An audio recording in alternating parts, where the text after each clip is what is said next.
Hey everyone, fellow Skyline community. I'm here today to talk about doing the headlight harness for the R32 Skyline. Now we all know that the rotary knob that's on the dash it burns out. You have one headlight on, one headlight off, the lights don't come on at all, the brights work, brights don't work. Anyways, what I'm going to do is kind of do a tutorial video about how to make this yourself. I don't make these, I don't sell these.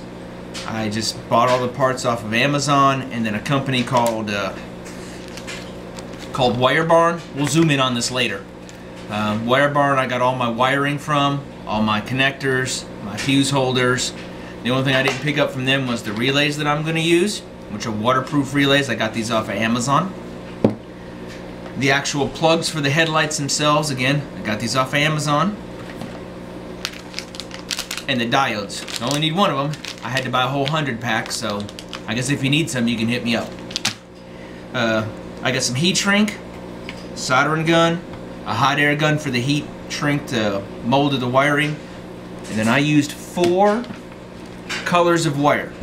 I used blue, red, black, and yellow. I bought the size in 14 gauge, 100% copper wire. I got it from Wire Barn. I did measure out the lengths that I used for my application. I'll put those up. I guess everybody keeps talking about the comments or the subscribe buttons or wherever it is around here. I'll put something in there. Who knows? Maybe I won't. I don't know. This is my first one I've done, so we'll see how it goes. The tools that you need are pretty easy. Set of wire snippers. A pair of pliers is what I used. Small screwdriver. Some crimp tools. And of course a soldering gun and some solder. I just use regular rosin core solder you just buy from the store. This isn't some secret squirrel stuff. I don't know. So I'm pretty sure a lot of you guys probably have this stuff already laying around. The reason I'm not doing this outside is it's cold and windy today, so I don't want to be out there messing around that crap. So I decided to do it inside on my dining room table. Now for you guys that are married, I'm sure you know, that's why I have the towel out, and I'm going to use a ceramic plate to do my soldering on, because let's face it, happy wife, happy life. So don't tear up anything you own and don't set yourself on fire. We're going to change camera angles to bring it in, so that way we can kind of see what we're doing, and then we'll go through it real quick. All right, on the headlight plugs, it's the regular 3-wire, I guess H3 plug. I bought these from Amazon. They're porcelain, I guess. Well, that's what they are. I know they made some plastic ones. I just picked these up because that was just what I came across first. I figured they would work. They came with some really cheap, thin wire that I didn't really feel like using. So what it is, I took a small screwdriver, went in through the front, unclipped the connector, pulled this wire out of the connector, and then inserted my own wire and soldered it in permanently. They just slide back in, they lock in just fine, and you don't have to worry about them coming out. Now on mine, I ran the blue wire for the low beam, the yellow wire for the high beam, and the black is the ground. I've seen some other designs where they use the ground and they make separate grounds and I guess ground them back to the original place in the car. I didn't want to do that. I made one long continuous ground for both sockets. Keeps an independent ground, and I mounted my ground where the battery mounts into the body of the car. When you have your battery, you have that Phillips head screw that screws down the negative battery cable. That's where I ran all my grounds to. The grounds for the relays and the grounds for the headlights, all ground to that same spot. As far as power, what I did was I got some 14 gauge regular full-size fuse, weatherproof or weather resistant. I don't know if they're actually weatherproof, but they're weather resistant. These came fully circled whenever I bought them. I just cut them in the middle, or I guesstimated whatever the middle was. Took a ring connector, of which they usually have a yellow protective coating, nylon or plastic. I just used a pair of pliers, gripped onto it, spun it out of there. That way I can actually insert the wire into it, do a crimp, and then I filled it with solder. All the connections I do are all solder filled. Ran a piece of heat shrink over it, and there's my power. I ran independent power for the high and the low instead of one, so in case something happens you don't lose both sets of headlights. You can use one or the other. And then I got a small fuse, that way it's easy to find at a parts store if you need to change it. Now then, on to the relays. The relays are 30-40 amp switched relays.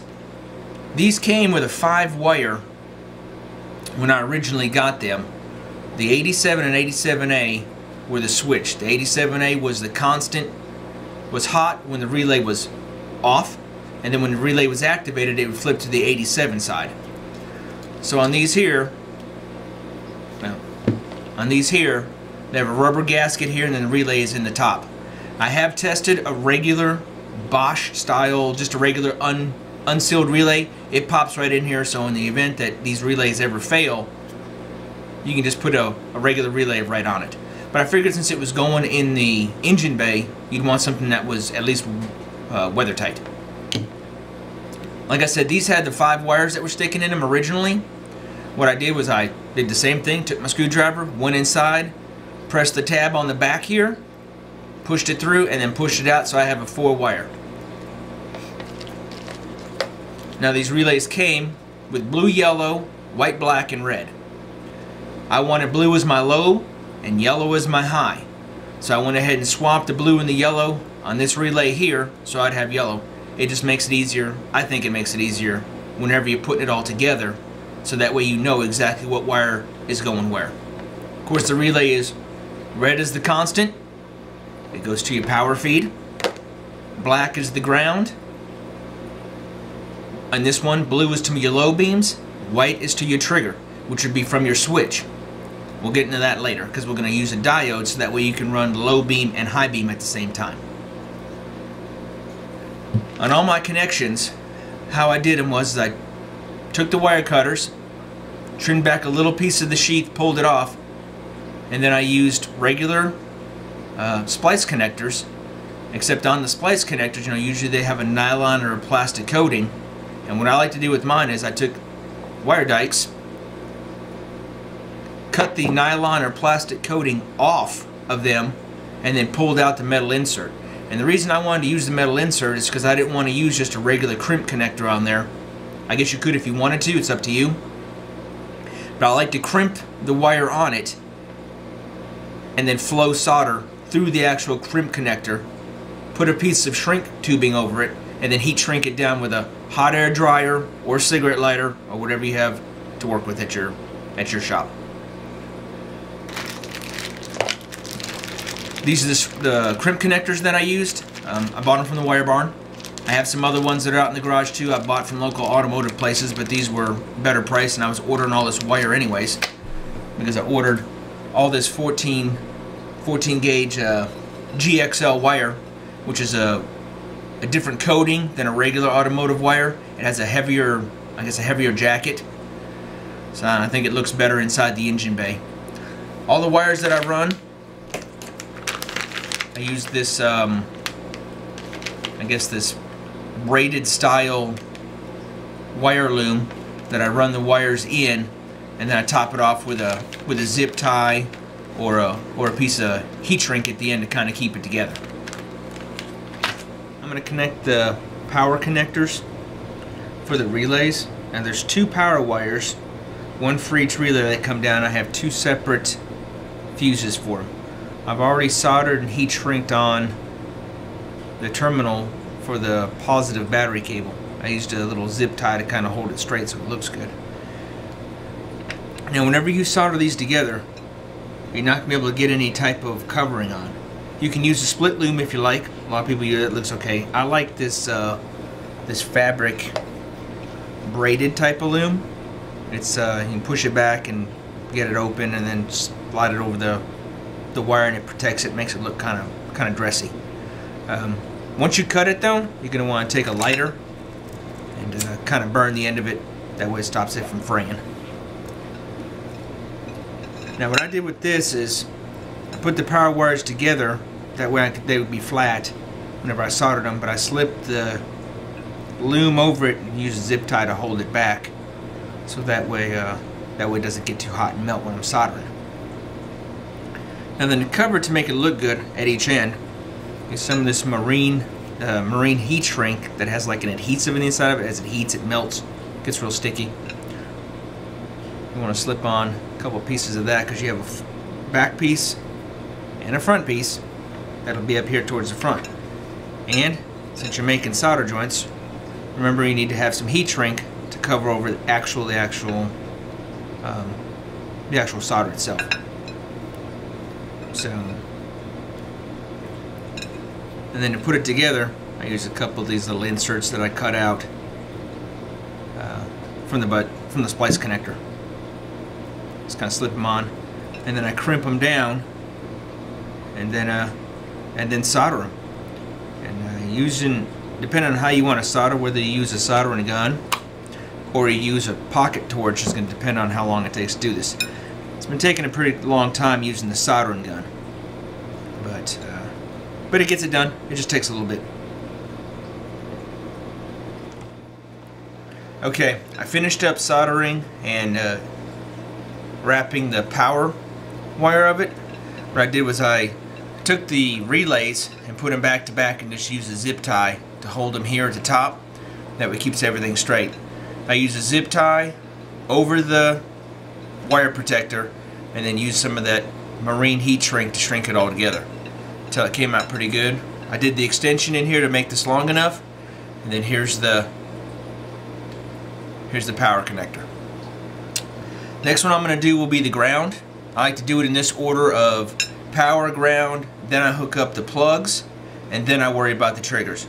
But I kind of like the wires to lay a certain way, because whenever I mount this, I put these by the actual fuse box itself, and then run the power directly to the battery, and then the grounds I like to ground to the actual body. If you're doing it, you can make it whichever way you want to. I guess you could even assemble the whole thing in the car, in the engine bay. But I like to do this out of the car, so I'm not worried about melting anything inside the car or tearing up something inside the car. For the grounds, since the leads on the actual relays themselves are short, I soldered and heat shrinked some extensions on here. These extensions are 22 inches, and they allow it so that way whenever the main plugs come around, I run the plug grounds to the exact same spot here, and I'll use a ring terminal actually on the end of it for all 4 wires, because you have one for each headlight plug and then one for each relay, so it'll give you a total of 4 wires. If you wanted to join all the grounds in one and just run one wire for a ground, you could, but you're going to want to use a larger gauge wire if you're going to run one single ground, maybe a 10 gauge or an 8 gauge. So on this here, like on my plugs,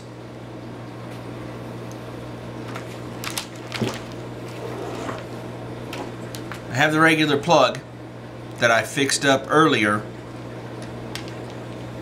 and then on the ground, I run the ground in additional length of wire as well, because how I like to do it on the ground part, since I like to have all the grounds in one spot, whenever I go to sleeve this, I'll actually sleeve from the bottom of the ground all the way up to the top, and then I'll run this back over into the main wiring harness where the headlights will come in, where my high and low beams come in, and it'll all come around. So I'll kind of fold it over and then zip tie and heat shrink it and wrap it. So what I'm going to do is I'm going to get all my grounds together and then solder those at the end here. So we'll take a little break here while I do this. Okay, now then, sleeving the grounds, what I did was I took my 2 grounds to the headlights and then 2 grounds to the relays, pulled them out to the same length at the end, measured it off, used a zip tie to hold the bundle together because it's 4 wires, so they flop all over the place. Slid my first piece of the sealing heat shrink on that I'm going to use to seal the jacket. measured out the jacket length. Now if it's a little bit too long, that's okay, because you can pull it off a little bit and cut it. And then I took my cigarette lighter and melted the edges here, so that way it doesn't splinter and go everywhere and fray. Now then, this jacket's pretty easy to work with. When it's pulled, it's tight. To loosen it up, all you gotta do is just push it together, and then it loosens it right up. And then you just feed your wires in. You can do them one at a time or two at a time, or however. I'll see if I can do it with all four. I don't know if I can or not, but we'll see how it turns out, if it bundles up or not inside there. That's pretty good. Now then, to feed the wires, all you do is you just push the sleeve together and then push the wires right through it. And then as you do that, it'll feed the wire through, and then you can actually get it to where it'll come out the end, and then you can just use a zip tie to hold it, and then put the sealing heat shrink on, and then that'll seal it up and make it so that it looks pretty good that way.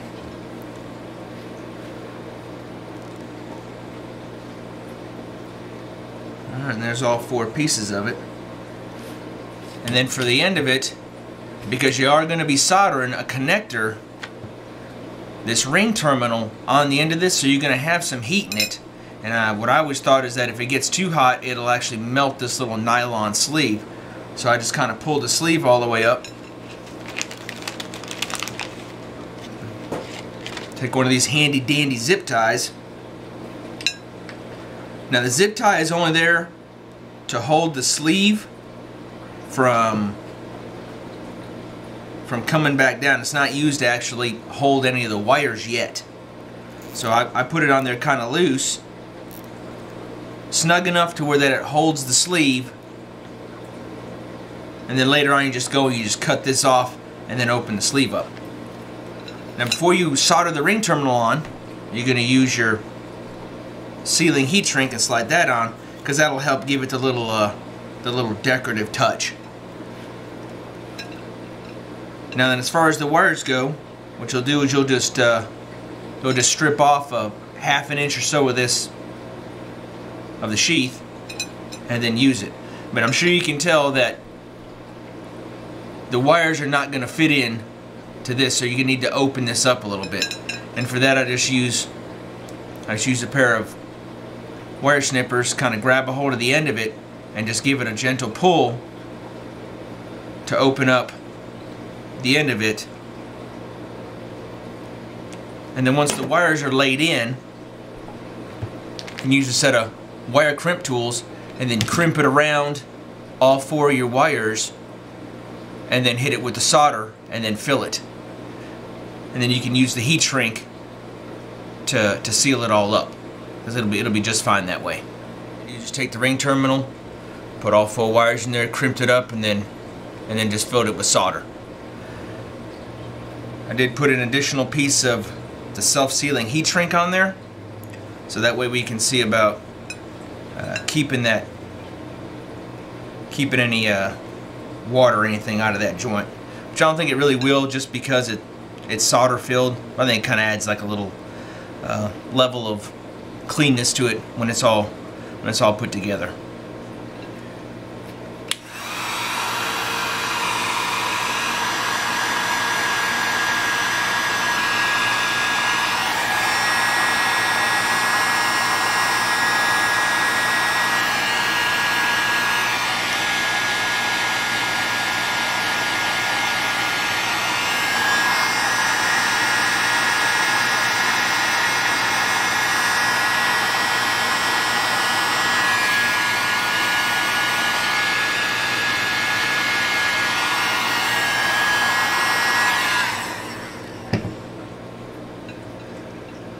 And then,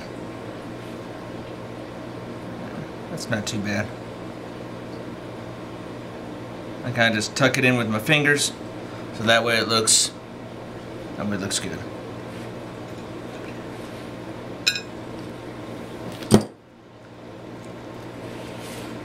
Then I go ahead and cut the little wire tie that I put there, so that way I can go ahead and finish luming the rest of this out.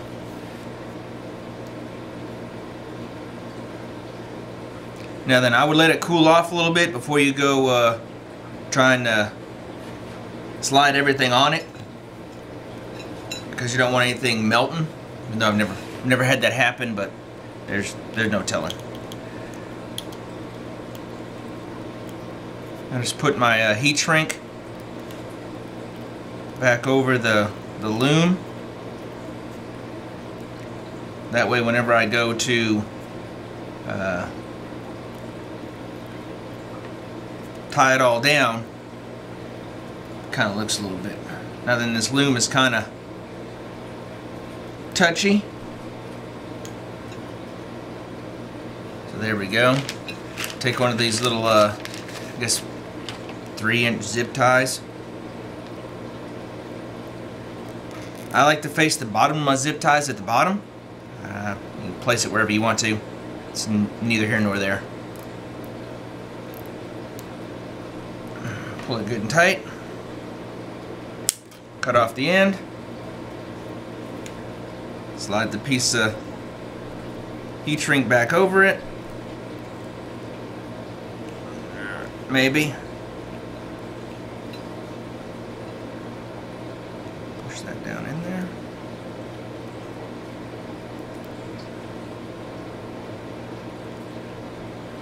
Slide it over.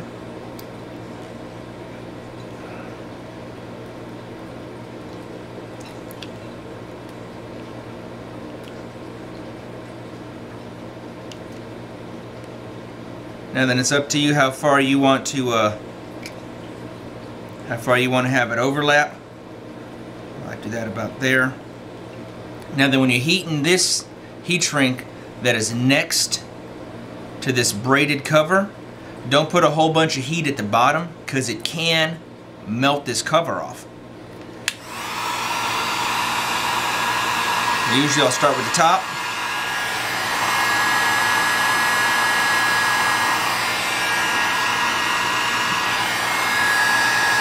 And then I'll work my way down towards the bottom, trying to keep the heat off of the actual braided jacket.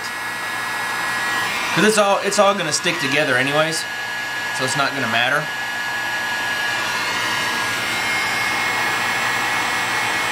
And then watch it to make sure that it doesn't melt the. There we go. That's good enough.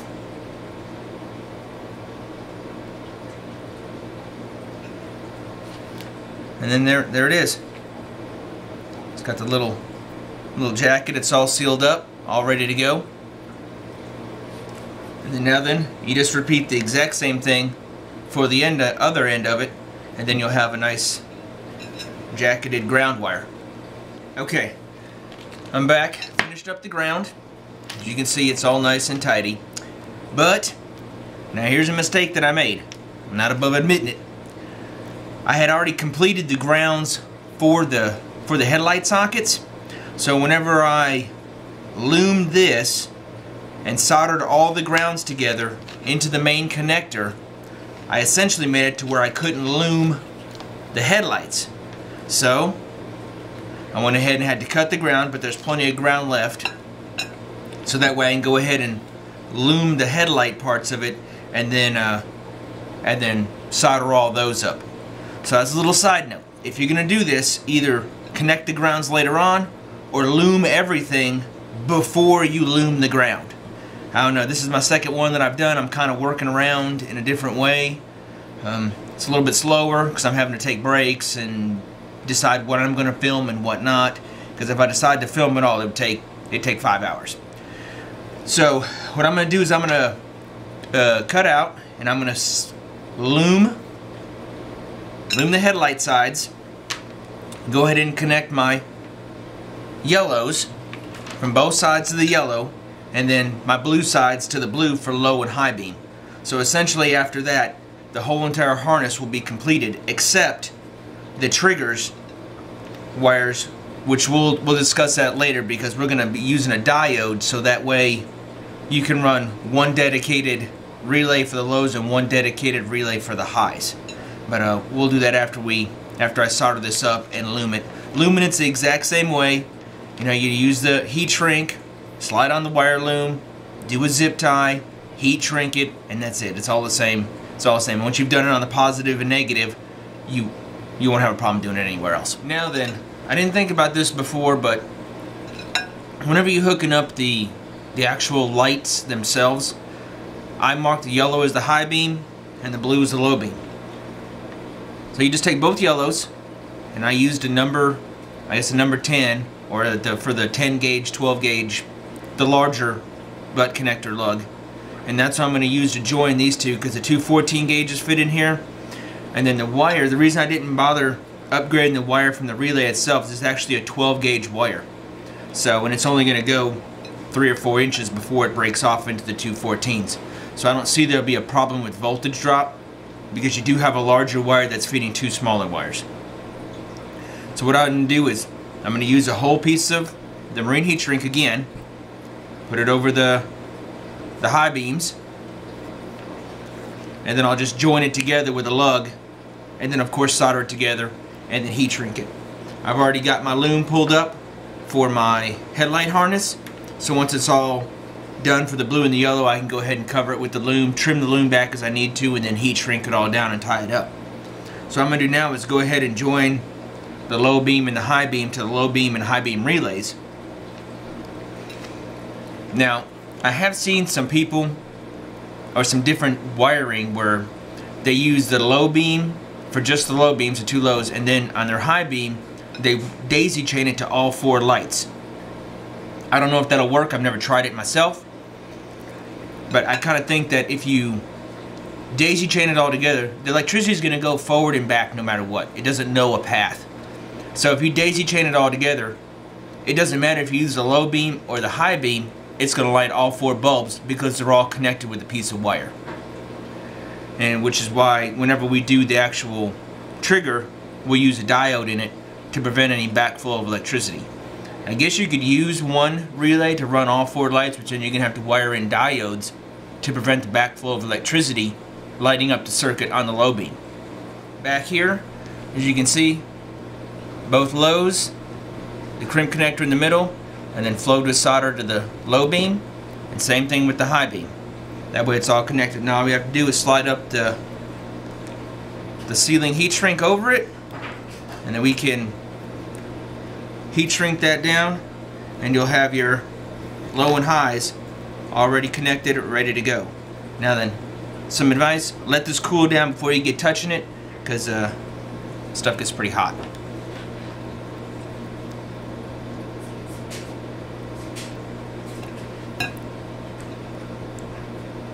I usually leave a little bit on each side. I don't really, especially towards this end one, I kind of want it to match where I put the other pieces at, so that way it's just for looks. It's just uniform look is all it really is. I don't think it really does anything particularly with it. It just makes it look better. Makes it look a little cleaner, especially whenever you pull the wire wrap up and you tie it off and shrink it down. It looks nice. I like to leave a little bit of this wire exposed. I don't wrap it all the way up, so that way when you're actually installing it, you know what's low and what's high, what's hot. You can kind of figure it out and look at it and see where it all needs to go, how you want to do it. I'm back, and I went ahead and finished up the actual headlight plugs themselves. Put a little loom on there and kind of joined it all in together. And I got the yellow and blue, and then my grounds right here. Now, the reason that I don't bring the loom all the way up to this part here, this is where all my solder joints are. I figure if something happens, and God forbid a solder joint goes bad or something needs to be done, I need to be able to access this area in order to repair it. And if it's covered up with loom, you're going to have to cut the loom and cut this and try to rewrap everything in the car. When if you leave it open like this, you can fix it right there if you have to. Or if you need to change something out, like a relay socket or something. Who knows what can happen. So what I did was I bundled it up together and zip tied it. Now you can take some cloth tape or electrical tape if you want to, and you can cover it if it makes that much of a deal to you. Or you can leave it just like this. This is all adhesive backed heat shrink, so this is all sealed and watertight anyways. And the way that I have mine mounted is I have this right next to the fuse box, and this actually goes in the fender next to the fuse box, so you can't even see it anyways because it has a whole bunch of stuff there that covers it up anyways. Alright, now let's talk about the trigger. How we're going to turn these lights off and on. Now the switch in the dash runs all the electricity for the headlights within that switch. What we're essentially doing is we're bypassing that switch. We're only using the switch to tell the relays when to turn on, so that way it can draw power directly from the battery and then send it to the headlights via our relays. It takes a very small amount of energy to actually turn on a relay, to flip the circuit over. But if we want to run our bright lights and our low beam lights at the same time, which seems to be, I guess, the thing to do, you need to find a way to turn both relays on when you want the high beams on, but not both relays on. We just want to run low beam. The way that we do that is with a diode. This is a rectifier diode. It's part number 1N4004. They're very cheap. I don't know if you can, here we'll see if we can adjust the focus on that. I don't even know if that's going to focus or not. It probably won't. But anyways, if it did, it did. If not, then that's just, I'll leave it in the description. The way a diode works, I'm not going to get into anode and cathode and all this other jibber jabber with the diode. Essentially what it does is it lets electricity flow one way through the diode, but then not the other way through the diode. So we'll use this, and they're marked with a band at the bottom. The way I remember it is the band is like the wall. So that's the part that you want to face, that you don't want electricity coming from. If that makes any sense. I don't know if it makes sense or not. It makes sense to me. That the band is the wall. That's where it stops. So on the diode, on the triggers, you know that you have the low side is blue and the bright side is yellow. That's the way I did mine so I can keep up with it. The diode will be positioned on the trigger wires because these are 400 volt, but they're only 1 amp. Now the switch is not going to put out more than 1 amp if you don't have it hooked up to a bulb. If it's just the regular switch wires themselves, then you'll be just fine. The band part of the diode goes to the low side relay feed. So you got the low side, and then here's the trigger for the low side. The band goes to the trigger wire. And the reason is because so that way when the low beam is on, because you're going to connect the low trigger and the high trigger together, but using the diode in between them. Now you don't have to cut the wires and connect it directly to that. What I do is I strip a little bit of wire back, wrap the leg around part of the copper, and then I just put a little solder on it, and then heat shrink it in. And obviously these triggers will go to your low headlight and your bright headlight. That's how that. Now whether you want to take the time to trace back the wiring from your stock plug, or what I did was I just made 2 long jumper wires like this and put a straight spade connector on it, plugged it directly into my low and high beam. You don't have to use the ground because you're not using it as a ground. You're using it only to trigger these lights, and that's it. Only trigger the relays. That's all you're using it for. The new sockets have the grounds already on them, so you don't have to mess with it. That's what I did with mine. I just put a spade connector on there, a long piece of wire, connected it to my triggers, wrapped it all up with waterproof tape, and that's how I have mine turned off and on. If you want to go through and find where the low beam and high beam wires run through the wiring loom inside the engine bay, that's on you. That's your business. If you want to mess around with it, that's fine. If you want to cut it, that's your business too. I didn't cut anything on mine. I just used a spade connector and these long wires, and that's it. Now, as far as back to the diode goes,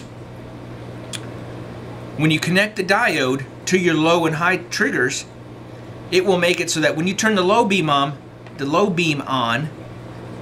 diode will stop electricity flowing into the high beam relay, so it won't turn it on. But when you turn on the high beam relay, it's going to let electricity, because electricity knows no backward or forward. It just energizes the whole line that it's on.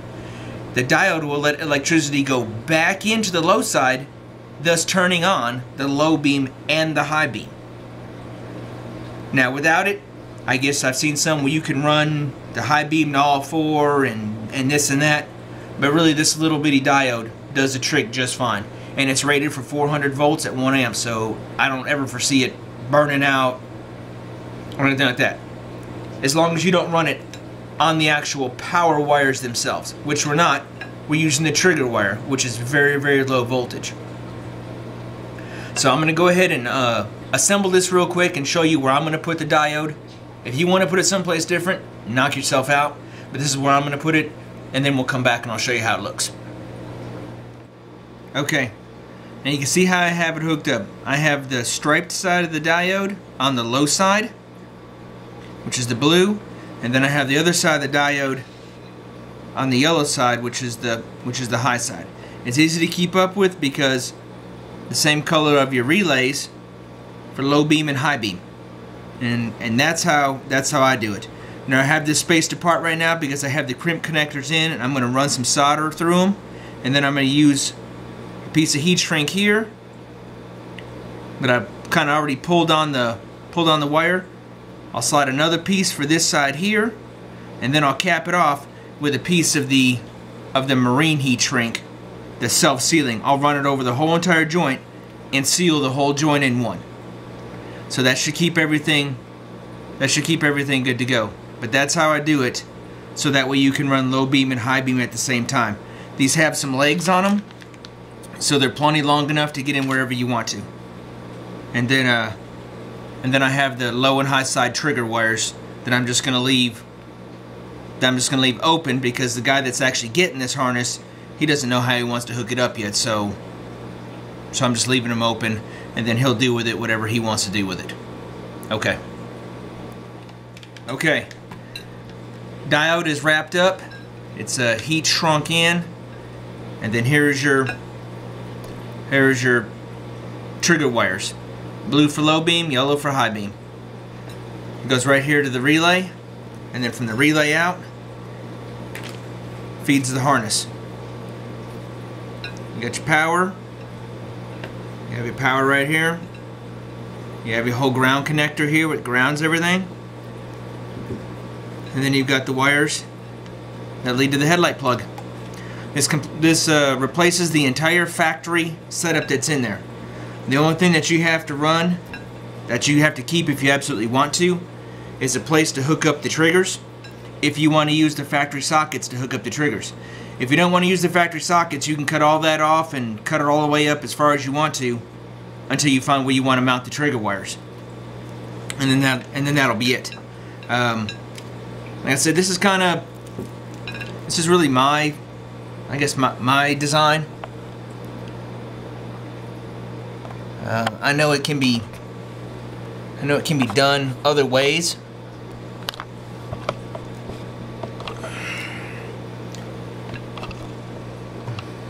There we go. I know it can be done other ways. There's plenty of tutorials, I guess, on the internet for it, about wiring up relays. I think there's some on some Chevy truck posts and all over the internet. If you want to do it yourself, I mean, this is how I do it. Not necessarily how you have to do it. I know some of these wires are they're pretty long. Like this is the passenger side run, because the way I have mine ran, I have it coming from the light up through the core support across where the radiators underneath that support where the factory wiring loom is, then back down behind it, behind the overflow tank, and inside the fender up to the fuse box, which is where I put this, right next to the fuse box. You don't have to make it this way. You can make the wire shorter You can put it right by the headlights if you want to. You can put it in the cabin if you want to run it that far. If you want to make something really short, yeah, I guess you could put a relay behind, you know, the driver's side headlights and just make jumper wires to go through there. If you want to use the factory harness, I guess you can cut those out and just splice in a set of relays, and that's it. I never looked at doing that because I wanted to replace it all because it is old, and there's problems with them, like the way they all ground and everything works.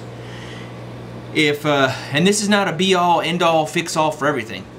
There could be a problem with your switch. Of course, you can Google how to change that and get in there and clean it, or be ball status and buy a brand new one and put a brand new one in there. It's up to you. And also, I know earlier in the first part of the video I said rosin core solder. It's not. I found out when I was reviewing the video. It's flux core solder. Or you can be old school and brush on your own flux and then just use regular solid solder. I use the flux core stuff. I know I made a little mistake when I first put it out there for it. So I just want to clear that up now that I actually know what it is. I've got a little bit of tidying up to do in this. I'm going to loom this part here, and I'll probably put in some pictures at the very end of the video if I can figure out how to do that. But all that's really left to do is loom this, and then I'm going to cover this with some cloth tape. This part here that I did, I guess my access for service section, I'm going to put some cloth tape around it. But besides that, it's done and ready to go. And I'll be sending it out to the guy that I made it for. Hopefully he'll get to install it and use it, and maybe chime back on. He is a member. It's Chris from the page. So if you have any questions, I guess you can, and you're a member of the R32 Skyline Owners USA page on Facebook. My name's Eric. You'll see me there. I talk a lot of crap and tease people all the time, I guess. Complain about prices of parts that people are gouging on. But besides that, I'm really a pretty okay guy. But you can hit us up over there if you're watching this and actually decide to make one. You don't have to be 100% verbatim with this. You can do however you want to. This isn't patented. It isn't trademarked. You do with it as you want to do. Heck, you don't even have to use wire loom. If you want to wrap it in tape, hell, if you want to leave it blank and just leave it wide open, that's your business.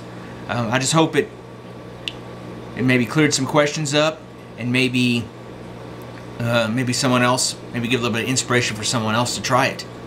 So like I said, I'll see you all around. I appreciate you watching the video, and maybe I'll do another one. Thank you.